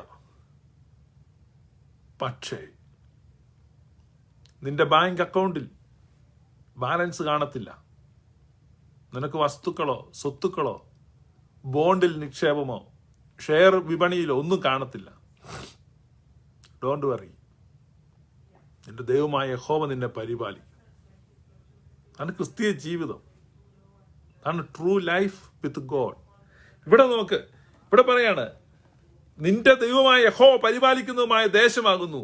ആണ്ടിന്റെ ആരംഭം മുതൽ അവസാനം വരെ, ആണ്ടിന്റെ ആരംഭം മുതൽ അവസാനം വരെ, ഈ 7 പെരുന്നാളുകളുടെ സീസണിലും 3 കൊയ്ത്തിന്റെ സീസണിലും, ആണ്ടിന്റെ ആരംഭം മുതൽ അവസാനം വരെ നിന്റെ ദൈവമായ യഹോവയുടെ ദൃഷ്ടി എപ്പോഴും അതിന്മേലിരിക്കുന്നു. ഏത്? പോസിബിലിറ്റി ഇല്ലാത്ത ഈ ദേശത്തിന്റെ മേൽ, കൃഷി ചെയ്താൽ വിജയിക്കാൻ സാധ്യതയില്ലാത്ത ഈ ദേശത്തിന്റെ മേൽ, മഴയെ മാത്രം ആശ്രയിക്കുന്ന ഈ ദേശത്തിന്റെ മേൽ ദൈവം ഗ്യാരണ്ടി, ദൈവം പറയാണ്, ഞാൻ തക്ക സമയത്ത് മുൻമഴയും പിന്മഴയും നൽകി നിന്റെ ദേശത്തെ ഫലഭൂയിഷ്ടമാക്കും. യഹോവയായ ഞാൻ മാറാത്തവൻ. നിന്റെ ആവശ്യങ്ങൾ ഈ ഭീതിക്കടയിൽ, ഈ ഉത്കണ്ഠകൾക്കിടയിൽ, ഈ ഞെരുക്കങ്ങൾക്കിടയിൽ, ഈ ദാരിദ്ര്യത്തിനിടയിൽ നിങ്ങൾ ഭീതി വാർത്തകൾ കേൾക്കുമ്പോൾ, ലോകം തകർന്നു പോകും എന്ന് കേൾക്കുമ്പോൾ, എന്തെല്ലാം സംഭവിച്ചാലും ആണ്ടിന്റെ ആരംഭം മുതൽ അതിന്റെ അവസാനം വരെ നിന്റെ ദൈവമായ യഹോവയുടെ ദൃഷ്ടി അതിന്റെ മേലിരിക്കുന്നു. നിങ്ങളുടെ ഹൃദയം കലങ്ങിപ്പോകരുത്. എന്നിൽ വിശ്വസിപ്പീൻ, ദൈവത്തിൽ വിശ്വസിപ്പീൻ. നിങ്ങളുടെ ഹൃദയം കലങ്ങിപ്പോകരുത്. എന്റെ സമാധാനം ഞാൻ നിങ്ങൾക്ക് തന്നേച്ചു പോകുന്നു. അത് ലോകം നൽകുന്ന സമാധാനം പോലെയല്ല. Piece that passes all understanding, സകല ബുദ്ധിയെയും കവിയുന്ന ദൈവസമാധാനം. ഞാൻ ഇങ്ങനെ ഓർക്കും, മിസ്രൈമിൽ നിന്ന് പോകുന്നവരുടെ സ്ഥിതി. മിസ്രൈമിൽ നല്ല നദിയൊക്കെ ഒഴുകിക്കൊണ്ടിരുന്ന അവിടുന്ന് ഇവിടെ വന്നു മഴയെ മാത്രം ആശ്രയിക്കും. നാളെയെ കൊണ്ടെൻ മനസ്സിൽ ലവലേശം ഭാരമില്ല, ഓരോ നാളും ദൈവം എന്നെ പോറ്റുന്നു. ദൈവത്തിൽ ഡിപ്പെൻഡ് ചെയ്യുക. അതുമാണ് കർത്താവ് ഈശോ മിശിഹ പ്രാർത്ഥിക്കാൻ പഠിപ്പിച്ചപ്പോൾ, സ്വർഗസ്ഥനായ ഞങ്ങളുടെ പിതാവേ, അങ്ങയുടെ നാമം പൂജിതമാകണമേ, അങ്ങയുടെ രാജ്യം വരണമേ, അങ്ങയുടെ ഇഷ്ടം സ്വർഗത്തിലെ പോലെ ഭൂമിയിലുമാകണമേ. അല്ലെ, അവൾ പ്രാർത്ഥിച്ചു വരുമ്പോൾ എന്താ പറയുന്നത്? ഞങ്ങൾക്ക് ആവശ്യമുള്ള അന്നുള്ള അപ്പം ഞങ്ങൾക്ക് തരണമേ. Give us our daily bread. ഓരോ ദിവസത്തിനും അതാതിൻ്റെ ക്ലേശം മതി. ടോട്ടൽ ഡിപ്പെൻഡൻസിയാണ്. ഇപ്പൊ ടോട്ടൽ ഡിപ്പെൻഡൻസിക്ക് എതിരായിട്ടുള്ള ചില ന്യൂ മൂവ്മെന്റുകാരുണ്ട്. അവരുടെ ആചാര്യന്മാർ പഠിപ്പിക്കും, ഈ പ്രാർത്ഥന നിങ്ങൾ പ്രാർത്ഥിക്കരുത് കേട്ടോ, സ്വർഗസ്ഥനായ പിതാവേ പ്രാർത്ഥന പ്രാർത്ഥിക്കരുത്, അതൊക്കെ ഔട്ട് ഓഫ് ഡേറ്റഡ് ആണ്.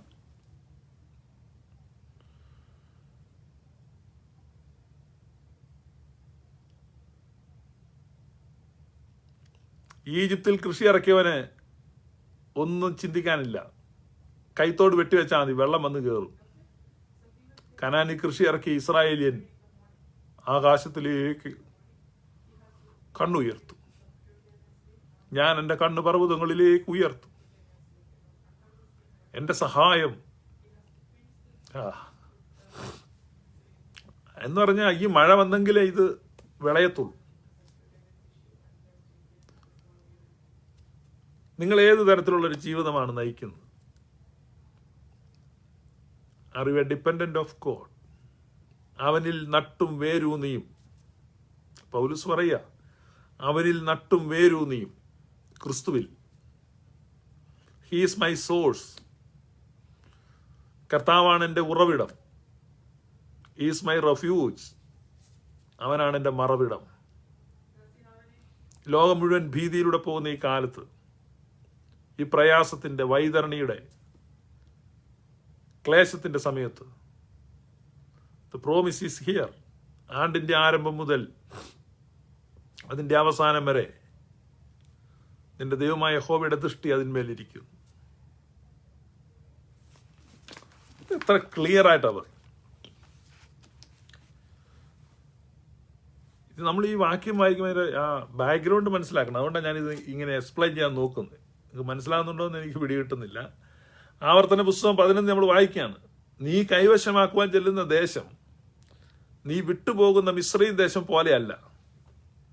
ഇവിടെ നീ വിത്ത് വിതച്ചിട്ട് പച്ചക്കറിത്തോട്ടം പോലെ നിന്റെ കാലുകൊണ്ട് നനയ്ക്കേണ്ടി വന്നു. ചുമ്മാ ഈ ചക്രമൊക്കെ വെച്ചിരിക്കുക, 2 ചവിട്ടി വിട്ടിയാൽ വെള്ളം കയറും. പക്ഷേ നിങ്ങൾ കൈവശമാക്കാൻ ചെല്ലുന്ന ദേശമോ മലകളും താഴ്വരകളും ഉള്ളതായി, ആകാശത്തു നിന്ന് പെയ്യുന്ന മഴവെള്ളം കുടിക്കുന്നതും നിന്റെ ദൈവമായ യഹോവ പരിപാലിക്കുന്നതുമായ ദേശമാക്കുന്നു. എന്ന് പറഞ്ഞാൽ ഒരു പോസിബിലിറ്റി നീ കാണത്തില്ല. ഇത് കരിഞ്ഞു പോകത്തേ ഉള്ളത് നിനക്ക് ഓരോ നിമിഷവും തോന്നും, പക്ഷെ കരിഞ്ഞു പോകത്തില്ല. ഇപ്രാവശ്യം കൊയ്ത്ത് നടക്കത്തില്ലെന്ന് നിനക്ക് തോന്നും, പക്ഷെ കൊയ്ത്ത് നടക്കും. ഒരു പോസിബിലിറ്റി ഇല്ല. അതാണ് വ്യത്യാസം. ഇപ്പൊ നീ ചിന്തിക്കുന്ന ഒന്നും നടക്കത്തില്ല. നോ, നിന്നെ ദൈവം ക്ഷേമത്തോടെ പരിപാലിക്കും. നിന്നെ കർത്താവ് ജയോത്സവമായി നടത്തും. കാരണം ഉത്സവം ആചരിക്കാൻ വേണ്ടിയാണ് ദൈവം നിന്നെ വിളിച്ചിരിക്കുന്നത്. You are called out to celebrate a festival. അതല്ലേ ഫറവോനോട് എന്ന് മോശ പറഞ്ഞു, ഉത്സവം ആചരിക്കേണ്ടതിന് എന്റെ ജനത്തെ വിട്ടയപ്പി. What kind of festival are you going to celebrate, you fools? ഫറവോൻ ചോദിക്കുക, നിങ്ങളാ വെള്ളമില്ലാത്ത ആ സ്ഥലത്ത് പോയി എന്ത് ഉത്സവം ആചരിക്കാൻ? ആദ്യം തന്നെ ഉത്സവം ആചരിക്കാൻ മരുഭൂമിയിലോട്ടാ കൊണ്ടു. ആരെങ്കിലും മരുഭൂമിയിൽ ഉത്സവം ആചരിക്കുമോ? ദൈവം കൂടെ ഉണ്ടെങ്കിൽ മരുഭൂമിയും ഉത്സവമായി മാറും.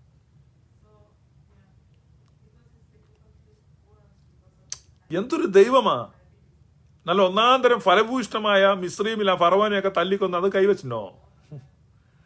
ദൈവം പറയണം, നമുക്ക് ഉത്സവം ആചരിക്കാം, മരുഭൂമിയിലേക്ക് പോകാം.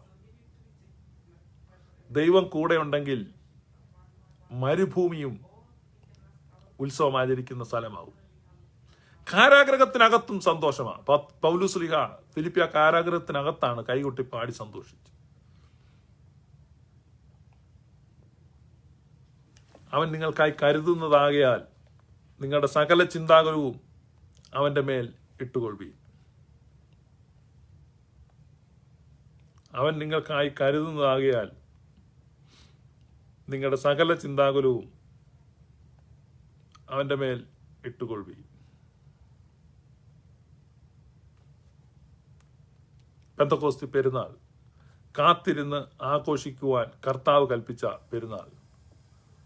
കാത്തിരുന്ന് ആഘോഷിക്കുവാൻ കർത്താവ് കൽപ്പിച്ച പെരുന്നാൾ.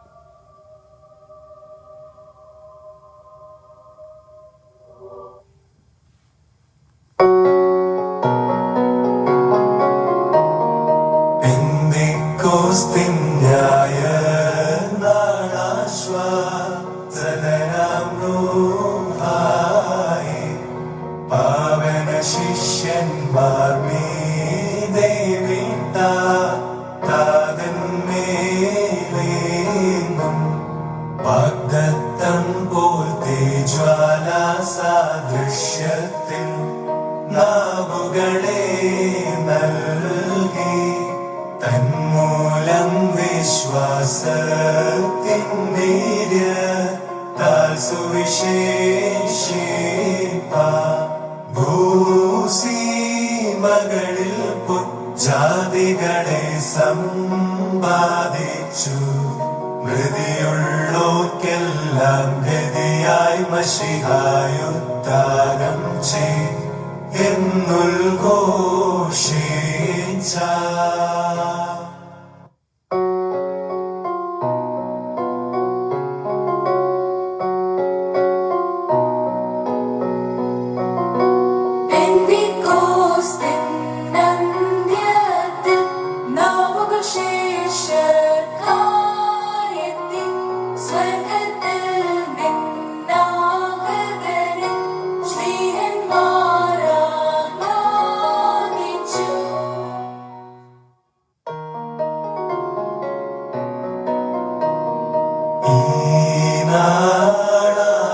ആകാശത്തിൽ നിൻ ആശ്വാസപ്രദനാം റൂഹ സൗദം തന്നിൽ മേവീടും സത്യശ്ലീഹന്മാർ മീതെ തീനാവെന്നോണം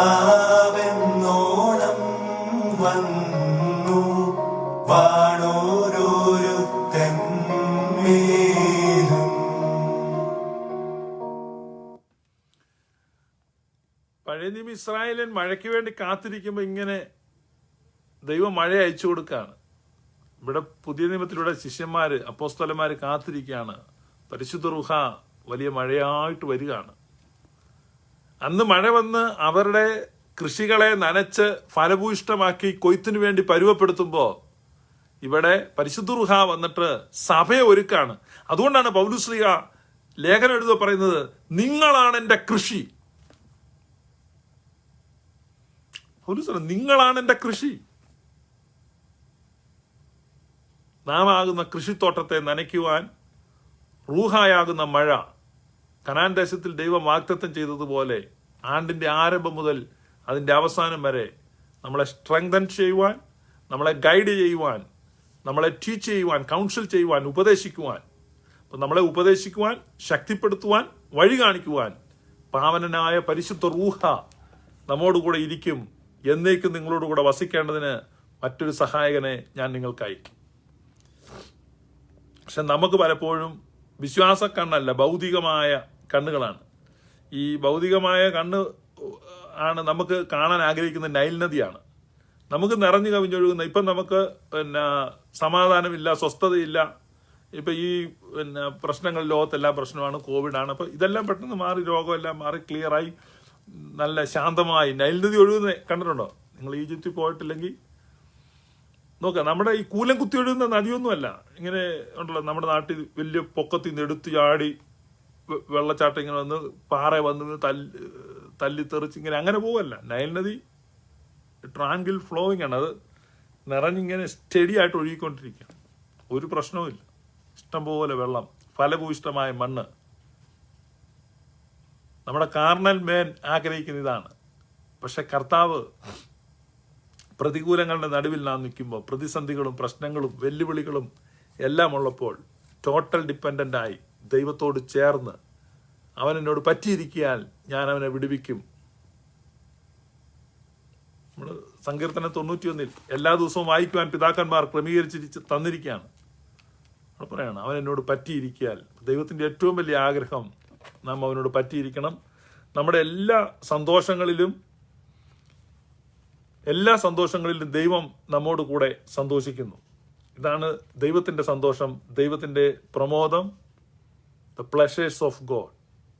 അതാണ് നമ്മൾ വായിക്കുന്ന ആ വാക്യം. നമ്മൾ അങ്ങനെ വായിക്കണം, he is pleased with him. അവനിൽ പ്രസാദിച്ചു. അപ്പം നമ്മൾ ദൈവം നമ്മിൽ പ്രസാദിക്കുന്നത് എങ്ങനെയാണ്? when we rejoice in him, when we rejoice in his presence, നാം നമ്മെ തന്നെ അവന് സമർപ്പിക്കുമ്പോൾ. അതുകൊണ്ടാണ് മാറപ്രേം ഇങ്ങനെ പാടിയത്, എന്നെ തന്നെ സന്നിധിയിൽ കാഴ്ചയണപ്പാനും നാഥ, എന്നെ നിനക്കു സുഗന്ധമതായി അർപ്പിപ്പാനും കൃപ ചെയ്യുക. ആത്മശരീര മനസ്സുകളാം. സങ്കീർത്തനം 91:14, അവൻ എന്നോട് പറ്റിയിരിക്കിയാൽ ഞാൻ അവനെ വിടുവിക്കും, അവൻ എൻ്റെ നാമത്തെ അറിയിയാൽ ഞാൻ അവനെ ഉയർത്തും. സോ നമ്മൾ ദൈവിക കനാനിലാണ് നമ്മൾ എത്തിയിരിക്കുന്നത്. ദൈവിക കനാനിൽ. ഇവിടെ നിങ്ങൾ നദി കാണുകയില്ല, ഇവിടെ നിങ്ങൾ ഒരു സെക്യൂരിറ്റിയും കാണുന്നില്ല. പക്ഷേ എൻ്റെ സഹായം ആകാശത്തെയും ഭൂമിയെയും സൃഷ്ടിച്ച യഹോവയെങ്കിൽ നിന്ന് വരുന്നു. ഈ ദിവസത്തിൽ പ്രേഷിപ്പിച്ചോ നീ ദേവാ, ദയ ചെയ്തിടണമേ.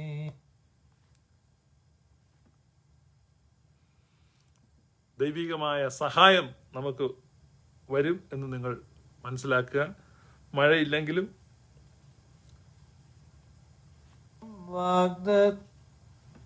പെന്തിക്കോസ്തി പെരുന്നാളിലെ മുട്ടുകുത്തൽ ഗീതങ്ങൾ. സത്യമതാം വാഗ്ദത്തം സ്ലീഹർക്കായി ഈ ദിവസത്തിൽ പ്രേഷിപ്പിച്ചോ നീ ദേവാ, ദയ ചെയ്തിടണമേ.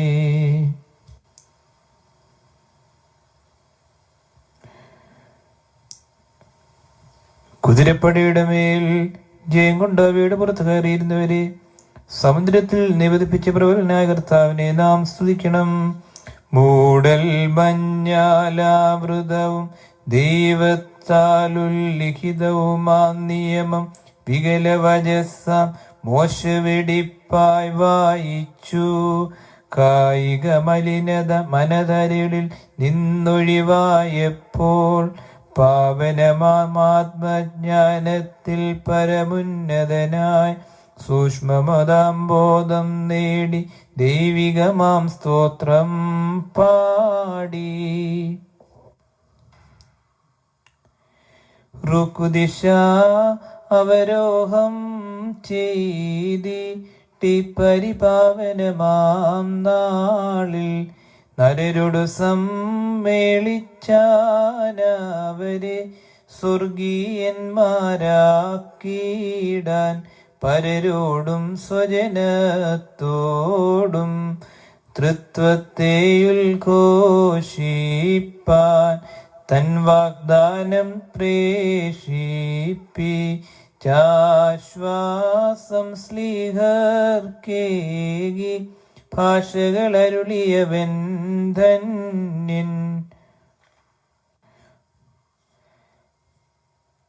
പാവനമാം പൊന്നീർച്ചാൽ പോൽ വായ്കളിൽ നിന്നും കാതുകളിൽ ജീവൻ പ്രവഹിപ്പിച്ചിടും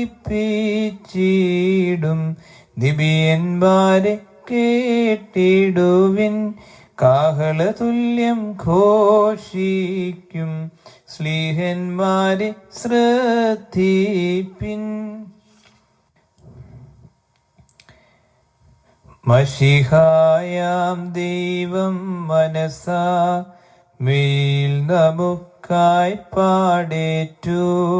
പ്രേതജനത്തിൻ പുരീന്നും പ്രോജ്വല കാന്തിയോടെഴുന്നേറ്റാൻ കന്മഷമൃതരും നഷ്ടരുമാം നമ്മയുമങ്ങെഴുന്നേൽപ്പിച്ചാൻ ആകൽ കറുസാ നീജാത്മാ പടയുന്നിവതൻ നിഷ്ഠുരമാം കോയ്മൈ നമ്മിൽ നിന്നു മഹോ നീക്കിപ്പാടെ മായിച്ചു. മുട്ടുകുത്തലിന്റെ രണ്ടാമത്തെ ക്രമം. ഈശാനാഥ വരപ്പെരുനാളായിടുമി പെന്തിക്കോസ്തിൻ പാവനമാം നാളിൽ തീ പോലെത്തി പറക്കലീത്തായാം റൂഹ വെൺമാടത്തിൽ നൽ ശിഷ്യന്മാർക്കായി സത്വിശ്വാസം സ്നേഹം സൽഗതി എന്നിവയിൽ പൂർണത നൽകി ചെന്നുൽഘോഷിച്ചാർ ഹാലേലുയ്യ. നേർവഴി വിട്ടൊരു ജാതികളെ ശീലിപ്പിച്ചു സത്യത്തിൻ മാർഗം. സോ നൈൽ നദിയെ പോലെ നമ്മൾ കാഴ്ചയാലെ അല്ല, മറിച്ച് കനാൻ ദേശത്തിലെ പോലെ വിശ്വാസത്താൽ ആണ് പൗലോസ് ശ്ലീഹ പറയുന്നത്. കാഴ്ചയാലെ അല്ല, വിശ്വാസത്താൽ. കാഴ്ചയാലെ അല്ല, വിശ്വാസത്താൽ. കാണുന്നത് താൽക്കാലികം, കാണാത്തതോ നിത്യം. വിശ്വാസ കണ്ണാൽ ജീവിക്കുവാൻ ദൈവമായ കർത്താവ് നിങ്ങളെ ഓരോരുത്തരെയും സഹായിക്കട്ടെ, ശക്തിപ്പെടുത്തട്ടെ. പെന്തക്കോസ്ത് പെരുന്നാളിലേക്ക് അടുത്തുകൊണ്ടിരിക്കുന്ന എല്ലാ വിശ്വാസികൾക്കും പെന്തക്കോസ്ത് പെരുന്നാളിൻ്റെ ആശംസകൾ. പെന്തക്കോസ്ത് പെരുന്നാളിൻ്റെ അർത്ഥവും ആശയവും അതിൻ്റെ ആഴവും ഗ്രഹിച്ച് പെന്തക്കോസ്തിയുടെ ആ സന്ദേശത്തെ ഉൾക്കൊള്ളുവാൻ, പെന്തക്കോസ്തുകാരായ ശക്തിയെ പ്രാപിക്കുവാൻ ദൈവമായ കർത്താവ് നിങ്ങളെല്ലാവരെയും സഹായിക്കട്ടെ. May God bless you. Thank you.